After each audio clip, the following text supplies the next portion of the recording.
বন্ধুসকল, তৃতীয় টেষ্ট মেচৰ আজি দ্বিতীয় দিন সম্পূৰ্ণৰূপে খেল হয় আৰু দিনৰ শেষলৈ অষ্ট্ৰেলিয়ান দলে 7 উইকেটৰ ব্যৱধানত 405 ৰানৰ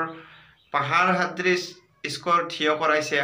আৰু ইয়াৰ মূলতেই আছিল ট্ৰাভিছ হেড আৰু ষ্টিভ স্মিথৰ শতকীয় ইনিংছ আৰু তাৰ লগতে আছিল ভাৰতীয় দলৰ বলাৰসকলৰ ব্যৰ্থতা। তৃতীয় টেষ্ট মেচৰ দ্বিতীয় দিনাখন যেন ভাৰতীয় দলৰ বলাৰসকলে কেৱল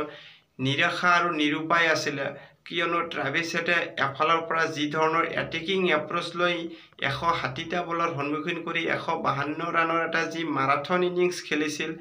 এই ইনিংছৰ মূলতেই অষ্ট্ৰেলিয়ান দলে নিজৰ স্থিতি মজবুত কৰি লৈছে।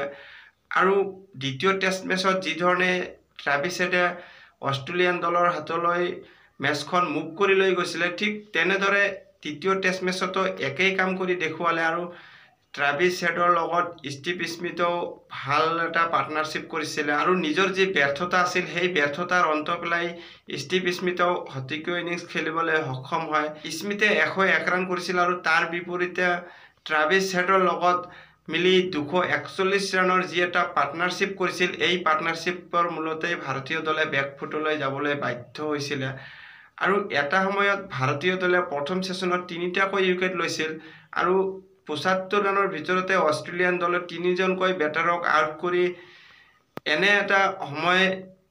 সৃষ্টি কৰিছিলে যে হয়তো ভাৰতীয় দলে মেচখনত কিছু আগুৱাই যাব পাৰে, কিন্তু পিছলৈ ষ্টিভ স্মিথ আৰু ট্ৰাভিছ হেডৰ মন্তব্য যেন বেলেগ আছিলে আৰু দুয়ো মিলি যি বিশাল এটা পাৰ্টনাৰশ্বিপ কৰি ভাৰতীয় দলক বেকফুটলৈ ঠেলি দিছিল। ইয়াৰ পৰা ভাৰতীয় দলে কামবেক কৰাটো অতি কঠিন হ'ব, কিন্তু ভাৰতীয় দলৰ বলাৰসকলৰ ব্যৰ্থতাৰ কথা ক'ব লাগিব। কেৱল মাত্ৰ জছপ্ৰীত বুমৰাহক বাদ দি বাকী সকলো বলাৰে ব্যৰ্থ আছিলে। জছপ্ৰীত বুমৰাহে অৱশ্য নিজৰ ফাইভাৰ ল'বলৈ সক্ষম হয়। বুমৰাহে এই পিটছত কোনো এজন বলাৰৰ সহায় নোপোৱাকৈয়ে এফালৰ পৰা যি ধৰণে বলিং কৰিছিল সেয়া ক্ৰেডিট দিব লাগিব, কাৰণ বুমৰাহ সকলো সময়তে প্ৰেছাৰ মেইনটেইন কৰি বলিং কৰিছিল আৰু সকলো সময়তে প্ৰত্যেকটো অভাৰতেই এনে চিচুৱেশ্যন তৈয়াৰ কৰিছিল যে যিকোনো মুহূৰ্ততে উইকেট যাব পাৰে, কিন্তু আনফালৰ পৰা বাকী বলাৰসকলে নিজৰ যি ব্যৰ্থতা আছিলে সেই ব্যৰ্থতা এৰাব নোৱাৰিছিল,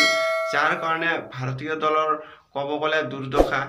আৰু বলাৰসকলে যদিহে এই ব্যৰ্থতা অন্ত পেলাব নোৱাৰে বা তৃতীয় দিনাখন কম সময়তে অষ্ট্ৰেলিয়ান দলক আউট কৰিব নোৱাৰে, তেনেহ'লে অষ্ট্ৰেলিয়ান দলে ভাৰতীয় দলক যে প্ৰথম ইনিংছতেই মেচৰ পৰা বাহিৰ কৰি দিব সেয়াও নিশ্চিত। কেৱল মাত্ৰ ফাষ্ট বলাৰসকলে যে ব্যৰ্থ হৈছে সেয়াও নহয়। স্পিনাৰ হিচাপে ৰবীন্দ্ৰ জাদেজাই প্লেইং 11ত আহিছিল, কিন্তু জাদেজাইও 16টাকৈ অভাৰ কৰি 4.80 ইকনমি ৰেটত বলিং কৰিছিল। এয়াও হতাশাজনক, কাৰণ বাকী বলাৰসকলে যদিও বা উইকেট ল'ব পৰা নাই, জাদেজাই যদি এফালৰ পৰা ইকনমিকেল বলিং কৰিব পাৰিলেহেঁতেন বা প্ৰেছাৰ ক্ৰিয়েট কৰিব পাৰিলেহেঁতেন, তেনেহ'লে আনফালৰ পৰা উইকেট লোৱাত ফাষ্ট বলাৰসকলে কিছু সহায় পালেহেঁতেন। কিন্তু ট্ৰাভিছ হেডৰ আগত যেন ভাৰতীয় দলৰ বলাৰসকলে পুনৰ এবাৰ ক'ব লাগিব যে একেবাৰে নিৰুপায় আছিলে আৰু ট্ৰাভিছ হেডক দেখিলেই যেন ভাৰতীয় দলৰ বলাৰসকলৰ মূৰৰ কামনি উঠি পৰে, কিয়নো ওপৰ জুপুৰি ট্ৰাভিছ হেডে ভাৰতীয় দলৰ বিৰুদ্ধে ডাঙৰ ডাঙৰ ইনিংছ খেলা দেখা গৈছে। T20 ৱৰ্ল্ড কাপতেই হওক বা 2023 চনৰ ODI ৱৰ্ল্ড কাপতেই হওক বা ৱৰ্ল্ড টেষ্ট চেম্পিয়নশ্বিপতেই হওক, ভাৰতীয় দলক মেচৰ পৰা কি ধৰণে বহিষ্কাৰ কৰি দিছিলে ট্ৰাভিছ হেডে, এই কথা যেন ভাৰতীয় দলৰ বলাৰসকলে পাহৰি গৈছিলে আৰু কোনো ধৰণৰ যেন প্ৰয়াস কৰা নাছিলে। প্লান এ যদি কাম নকৰে বা প্লান বি চি ডিও যদি কাম নকৰে, তেনেহ'লে ডি প্লান ভাৰতীয় দলে যেন নিজৰ হাতত ৰখা নাছিলে, কাৰণ ট্ৰাভিছ হেডৰ দৰে বিধ্বংসী বেটাৰক যে কম সময়তে আউট কৰিব লাগে সেয়া পাহৰি গৈছিলে ভাৰতীয় দলে। এটা সময়ত যেতিয়া 75 ৰানৰ ভিতৰতে 3টাকৈ উইকেট হেৰুৱাইছিল অষ্ট্ৰেলিয়ান দলে, আৰু ঠিক তেনে সময়তে ভাৰতীয় দলে পৰৱৰ্তী এটা উইকেট লওঁতে অষ্ট্ৰেলিয়ান দলৰ স্ক'ৰ হৈছিলেগৈ 316 আৰু এটা উইকেটৰ কাৰণে ভাৰতীয় দলে অপেক্ষা কৰিব লাগিছিলে বা দিব লাগিছিলে 241 ৰান, তাৰ বিনিময়তহে এটা উইকেট পাইছিলে। ইয়াৰ পৰাই বুজিব পৰা যায় যে ভাৰতীয় দলৰ বলাৰসকলে কি ধৰণে ব্যৰ্থতা দাঙি ধৰিছিলে, যাৰ কাৰণে দ্বিতীয় দিনাখন অষ্ট্ৰেলিয়ান দলে মেচখন ক'ব গ'লে নিজৰ হাতৰ মুঠিলৈ লৈ যাব পাৰিছে। আৰু ইয়াৰ পিছতো যদি ভাৰতীয় দলৰ বেটাৰসকলে ভাল প্ৰদৰ্শন দাঙি ধৰিব নোৱাৰে তেনেহ'লে ভাৰতীয় দলে এই মেচখনত বহুদূৰ পিছুৱাই যাব আৰু যদিহে বেটাৰসকলে ভাল প্ৰদৰ্শন দাঙি ধৰে তেনেহ'লে হয়তোবা মেচখন ড্ৰৰূপে সমাপ্তি কৰিব পাৰে আৰু যদিহে ভাৰতীয় দলৰ বেটাৰসকলে এই ক্ষেত্ৰত নিজৰ যি দায়িত্বভাৰ সম্পূৰ্ণৰূপে কান্ধত নলয় তেনেহ'লে ভাৰতীয় দলে পুনৰ এবাৰ বিপদত পৰাটো খাটাং